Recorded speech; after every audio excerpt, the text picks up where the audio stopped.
This movie sucks. Dark Phallus. This is spoilers. Can we use that? Is that okay? It's already done. All right. Well, welcome to Spoilers. I'm your host, Pappy, and joining me tonight, for the first time ever, from Denver, Colorado, it's host Jordan. Live from the Pap Cave. How did you... I've talked a lot of shit about my apartment. Does it live up to the hype that I painted the picture on the pod? Everything and more, man. Everything and more. It's a dungeon from Seven all over again. Chubbs is here somewhere. I don't know where she's hiding. Represent. Welcome, Chubbs. Welcome, you listeners. But Jordan, today we're here to talk about the latest installment in the X-Men franchise, of which I know nothing. Dark Phoenix. So I've never seen any of these X-Men movies. I have a passing knowledge at best of the franchise. What's your familiarity? That's fair enough. I believe that I've seen all the X-Men, this most recent series, with like James McAvoy and Michael Fassbender. I'm a little confused on the storylines, but I think a lot of people are, because some of them involve like time travel and whatnot. So we won't get too much into those, because that's past. That's ancient history. That's future past, you might Dark say. Phoenix past, yeah. So, okay. This movie's getting fucking killed. Dark Phoenix. We're seeing that we saw it on Thursday night. We're recording on a Thursday night. Maybe we'll get up to you on Friday, Saturday, Sunday. We'll see. But it's getting killed in the ratings. I guess kind of general impressions. We kind of looked at each other, and do you remember what you said to me as we were walking down the escalator of the movie theater? I think we were both just like... You're like, the only problem with that movie is that it sucked. That's what you said. I mean, I think it's important to preface too with like we discussed it beforehand, and neither of us looked at Rotten Tomatoes, really anything online. I checked the runtime, just to kind of check and see what we're in for. But we both kind of said like, let's go in fresh. I don't think either of us were expecting anything too groundbreaking. Mm.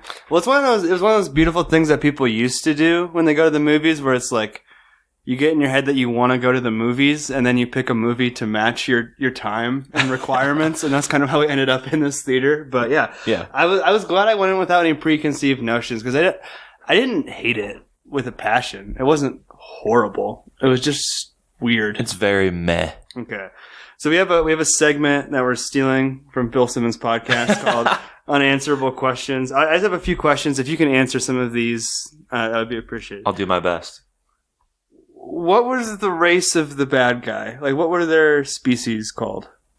You mean the scariest part of the movie, where these fucking signs aliens come out of the forest? You mean the first reference to Captain Marvel 2019 that this film makes? The same moment in the story. Yeah, they kind of come in through the dark, and there's like a dog barking at them, very much reminding me of Signs. And the lady comes out and gets like, I don't really know. Something happens to her out in the woods. Off screen. Yeah, and it's very ambiguous, I guess. They're shapeshifters, just like in Captain Marvel. They can shift their shapes. Yeah. Fair point. Exactly. So, but it's an unidentified race of aliens. Their only motivation that we have is that the energy that sparked all life in the universe also destroyed their planet.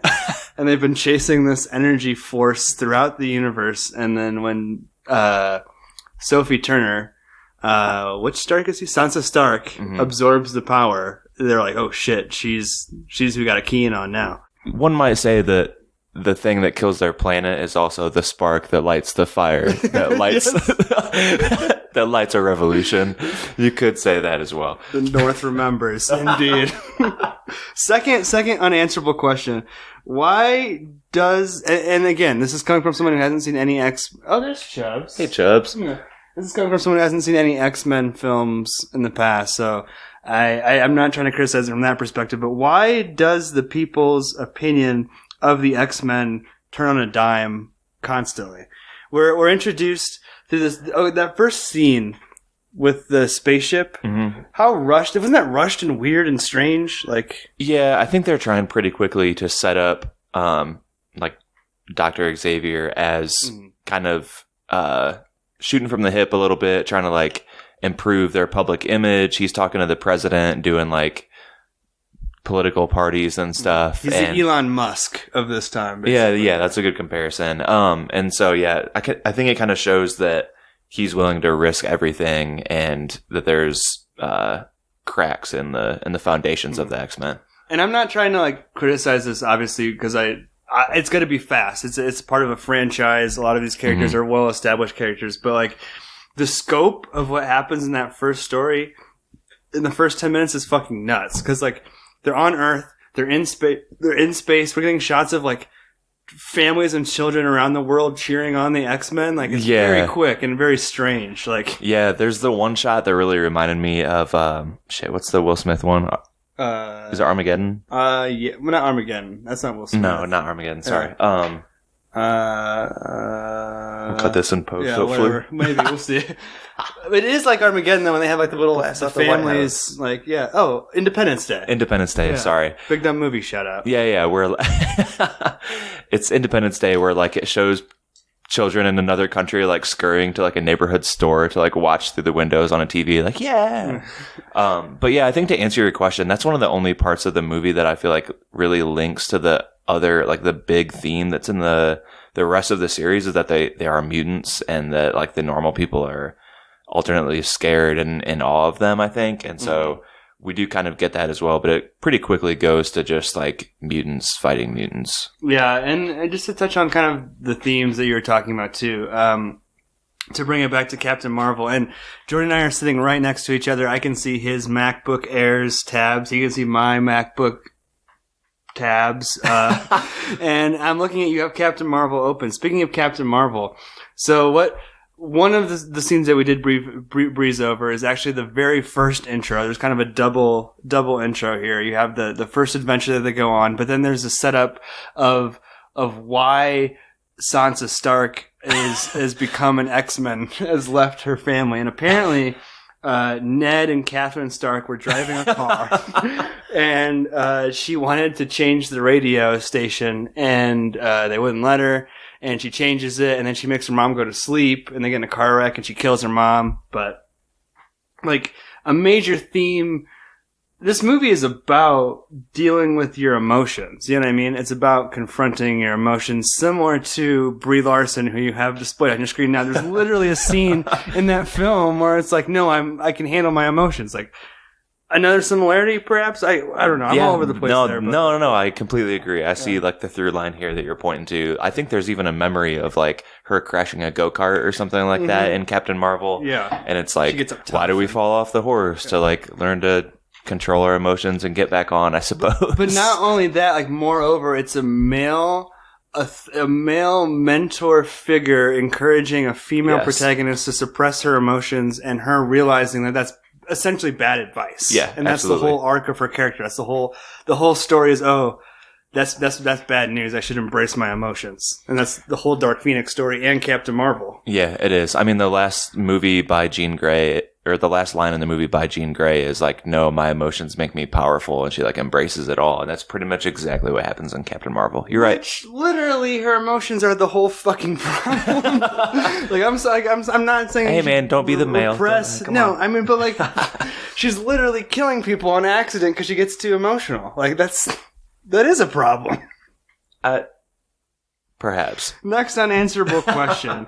Why do people constantly say they're going to do one thing and then do another thing in this movie? Like, for example, Sophie Turner says, I'll always come back to you, to the guy from Ty Sheridan. Mm-hmm. Well, what's from Ready Player One. Ready Player One.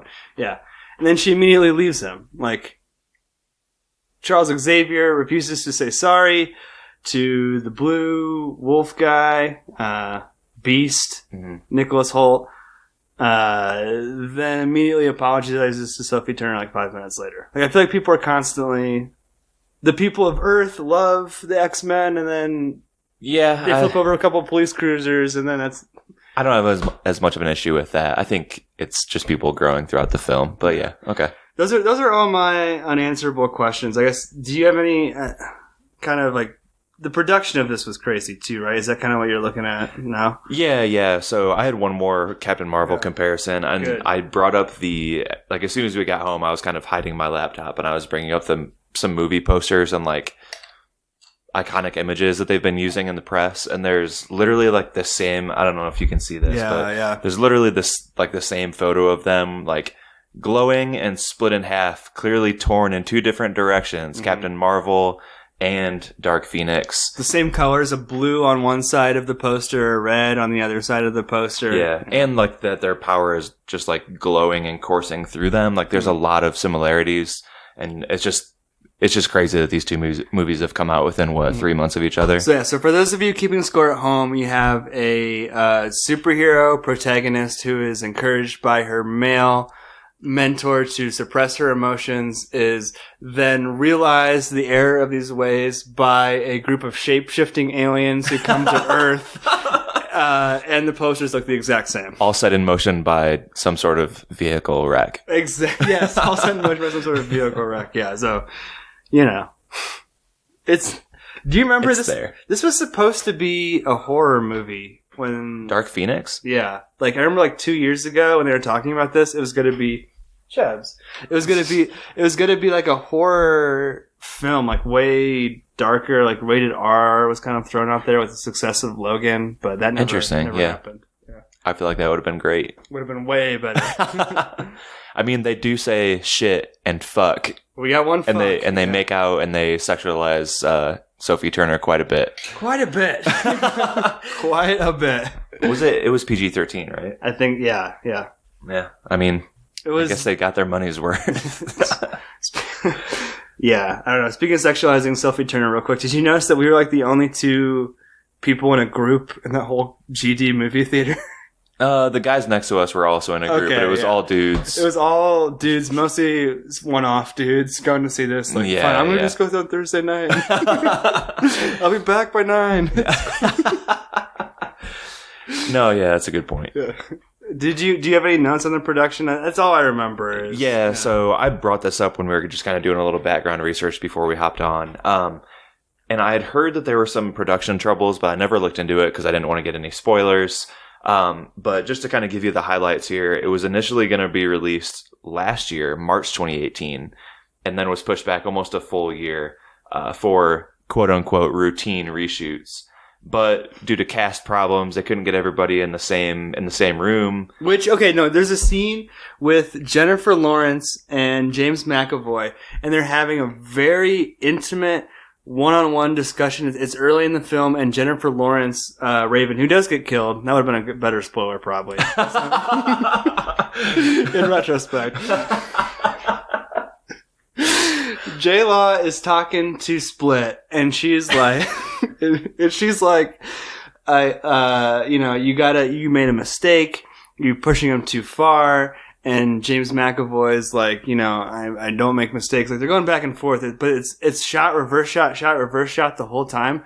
And there's one shot of a bald guy, the back of a bald guy's head, who may well be James McAvoy, but it's clearly like put together in post. Yeah. And all I wanted was one shot of this is a great cast, a stacked cast, but two of the three most famous people, two of the four most famous people, arguably, in this movie, a shot of them talking together, interacting, acting off of each other would have been great to see. But that might be too much, so.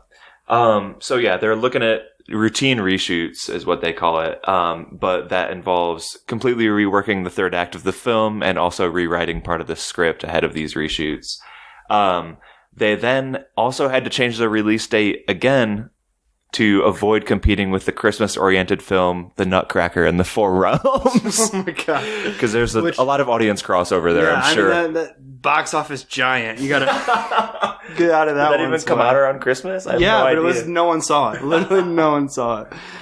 Fair enough. It just sounds like a shit show. They had to use like a backup studio up in Toronto. It was just a huge mess and delayed it over a year. I think closer to 18 months. Yeah, I've got a quote from a producer, Hutch Parker, who said there was more of a cosmic story.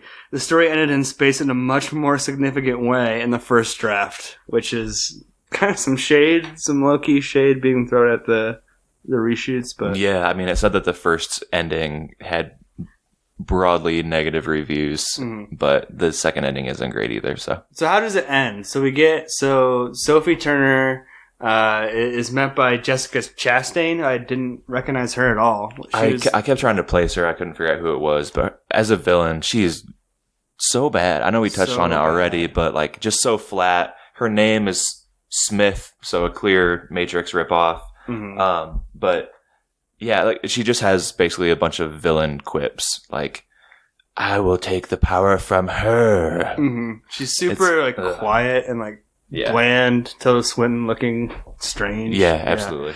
But yeah, so she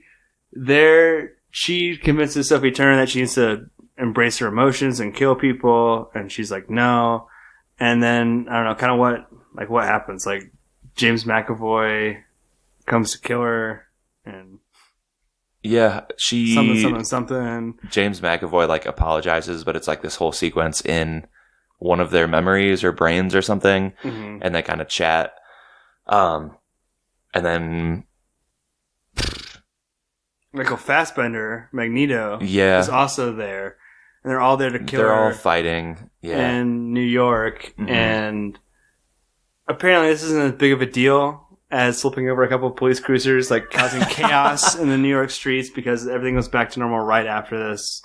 But there's a lot of aliens there. The mutants are all fighting them. It's not a terrible action sequence, I don't think. It just feels like, that they've already killed Jennifer Lawrence's character. It doesn't seem like they're going to kill many of the other like main characters. So it feels like everybody kind of has some plot armor. They're kind of, I don't know, like coming into their own with their powers and everything, and like learning to fight better.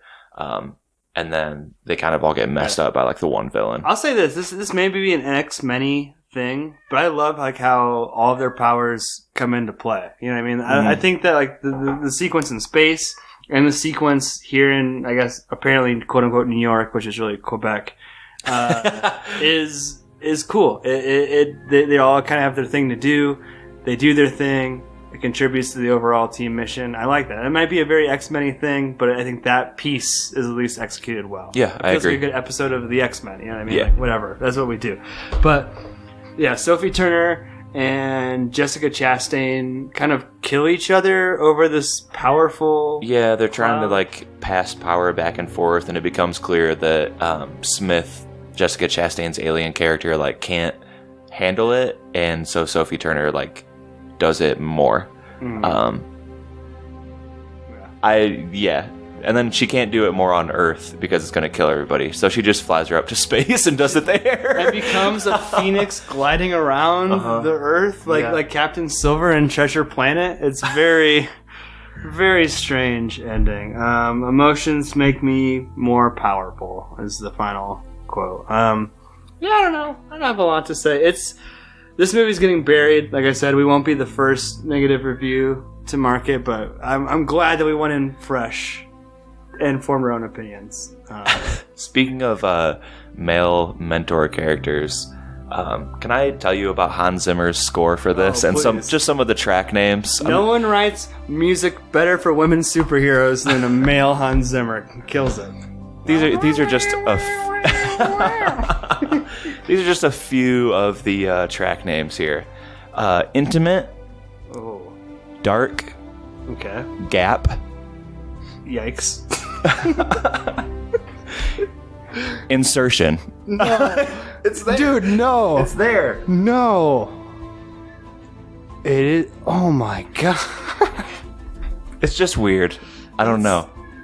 That's very strange. Chubbs thinks so too. Crazy, yeah. Well, give your yes or no. I'll give Chubbs a boost into her chair. This is a solid no, I think. I think it's probably the worst X-Men that I've seen of this series. I wasn't a huge fan of Apocalypse, but I think it at least like kind of held up and was I don't know, I've watched it a lot on FX since it actually came out. This one I don't foresee watching it again probably. It's not like super long, so like Josh Long wouldn't have any problems with it. But yeah, it just doesn't do a lot. It's all pretty straightforward and fairly predictable, I would say. No huge stakes besides J-Law dying. Pap, who was your favorite mutant of that kind of this new crew as you go into your yes or no. I like the he sounded like he was from India, but he could teleport people places. Yeah. That shit was cool. I'm so bad at names. Yeah. His name is Nightcrawler. Nightcrawler, yeah. Nightcrawler's cool. Like I said, I know nothing of the X-Men. This is like, I saw Logan. I guess we have spoiled Logan. We spoiled an X-Men movie before, but this is like my second X-Men movie I've ever seen. Yeah, it's also a no. This movie's fucking shitty. I'm glad you were here to watch it with me, because otherwise it would have been a huge waste of an afternoon.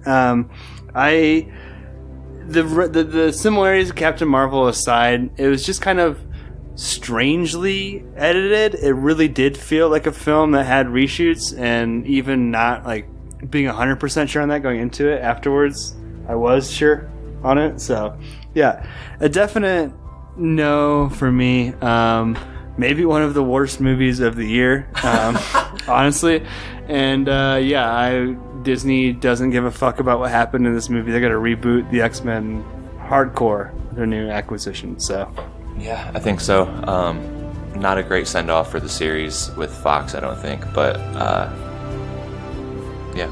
Yeah, well, Sophie Turner's hot. Sophie Turner. I looked at you. We walked out of the theater and said, "Damn, that's Sophie Turner." Huh? That movie was terrible.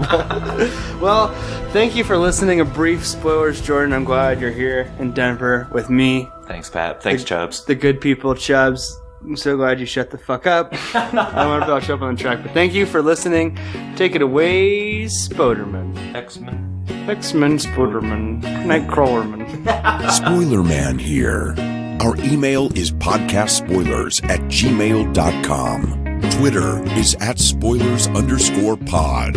Our Instagram is podcastspoilers. It's lit. Josh Hensley from the Rutabaga wrote our theme song. Our spoilers hotline is 903-776-4507. That's 903-SPOIL07.